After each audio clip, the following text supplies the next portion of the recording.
धृतराष्ट्र उवाच धर्मक्षेत्रे कुरुक्षेत्रे समवेतायुयुत्सवः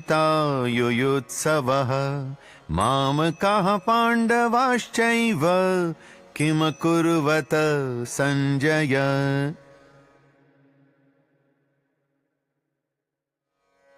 गीता के इस पहले श्लोक में धृतराष्ट्र संजय से पूछ रहे हैं, हे संजय, धर्म भूमि कुरुक्षेत्र में युद्ध के लिए इकट्ठे हुए मेरे और पांडु के पुत्र क्या कर रहे हैं? अब हम समझेंगे इस बात का प्रसंग कि इसे कब और क्यों कहा गया, और उससे भी ज्यादा जरूरी ये कि गीता में कही गई बातों से हम जिंदगी के बारे में क्या सीख ले सकते हैं।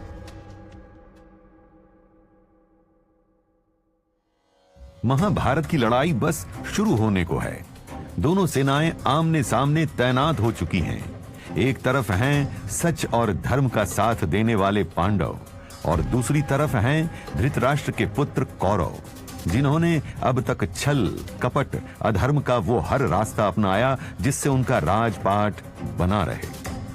ऐसे में ये लड़ाई सिर्फ पांडवों और कौरवों की नहीं, धर्म और अधर्म की भी है, और ये लड़ी जा रही है कुरुक्षेत्र के, जो कुरुवंश के लिए बहुत ही पूजनीय धार्मिक स्थान है, वहां पर। ऐसी पावन धर्म भूमि पर अधर्म का साथ देने वाले हैं उनके पुत्र। ये बात धृतराष्ट्र के लिए बहुत ही बेचैन करने वाली है। वे जानते हैं कि पांडवों के साथ सत्य है, धर्म है, भगवान कृष्ण है, पर मन की उस लालसा का क्या किया जाए जो ये कहती है कि अगर कौरव ये युद्ध जीत गए तो धृतराष्ट्र और उनके पुत्र दुर्योधन का राजपाट बना रहेगा। धृतराष्ट्र आंखों से नहीं देख सकते थे, पर पुत्र मोह और राज्य की लालच ने सालों पहले उनके मन को भी अंधा कर दिया था।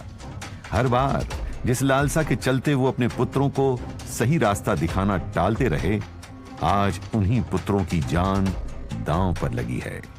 अफसोस, अब लौटा नहीं जा सकता। हे संजय, धर्म भूमि कुरुक्षेत्र में युद्ध के लिए इकट्ठे हुए मेरे और पांडु के पुत्र क्या कर रहे हैं? मन में खोट हो तो आवाज में चिंता भी स्वाभाविक ही है।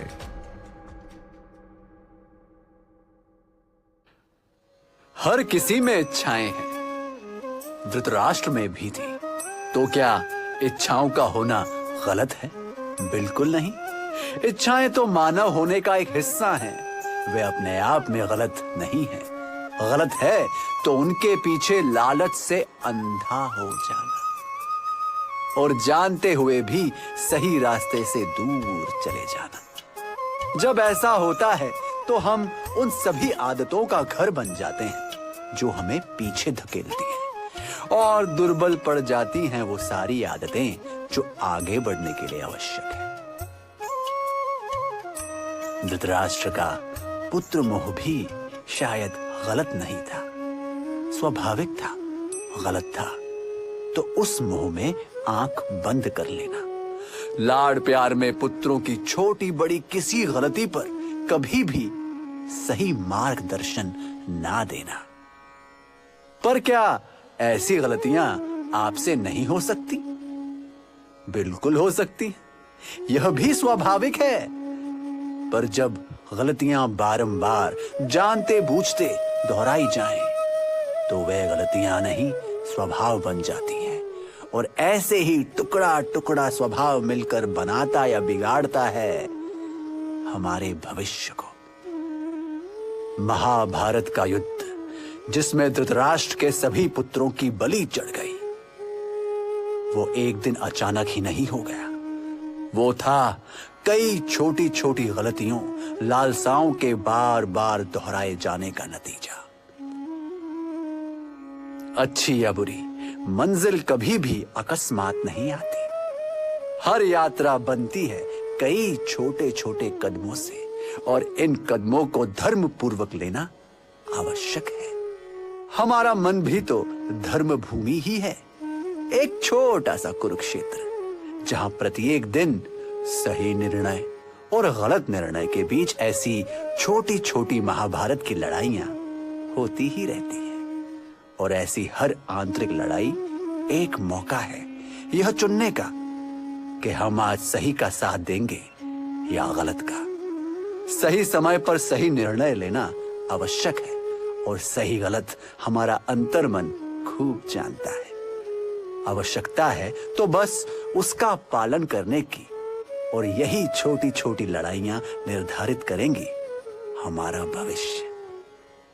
सोचना हमें है कि हम किन आदतों को अपने अंदर घर देंगे, उन्हें जो हमें विजयी बनाएंगी या फिर पराजयी। सोचना हमें है क्योंकि यह महाभारत हमारी है और इसमें जीत और हार दोनों ही हमारी है। अब एक छोटा सा उदाहरण। आज तंदुरुस्त होने का फैसला लिया है। अब मीठा खाने की इच्छा होना तो बहुत स्वाभाविक है। मीठा खा लेना पहले ये निर्णय, और अगर खाना ही है तो कितना, ये नियंत्रण। ये निर्धारित करेगा एक सशक्त और अशक्त शरीर के बीच का फर्क। और यही है हमारे अंदर की महाभारत की छोटी छोटी सी लड़ाई, जिसमें चुनना हमें है, ये या वो।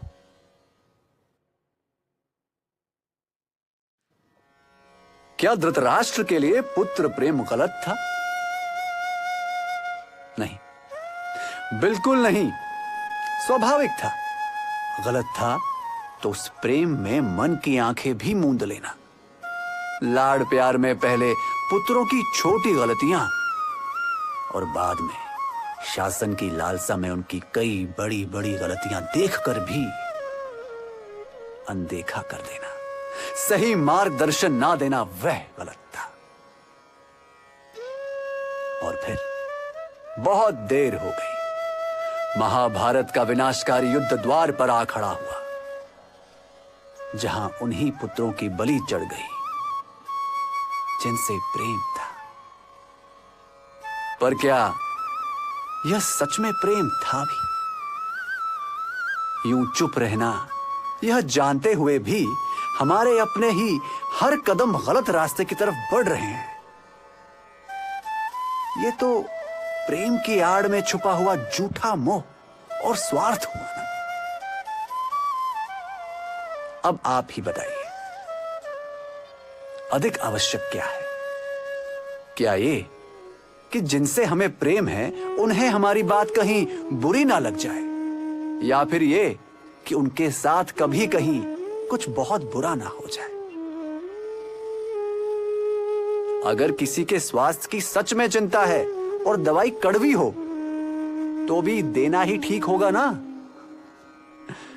कड़वाहट के डर से स्वास्थ्य बिगड़ता जाने देंगे तो ये स्वार्थ हो सकता है, अंधा मोह हो सकता है। प्रेम प्रेम कभी नहीं। प्रेम की परिभाषा ही वह है कि जिसमें दूसरे का हित सबसे पहले आता हो। आवश्यक है हमारे लिए एक ऐसा व्यक्ति बनना जो अच्छा दिखाई देने से अधिक अच्छा होने में विश्वास करे, और उतना ही आवश्यक है हमें अपने आसपास ऐसे प्रियजनों को रखना जिनकी बातें चाहे कभी कभी कड़वी हो तो चलेगा, परंतु जिनकी भावनाएं हमेशा सच्ची और मीठी हों।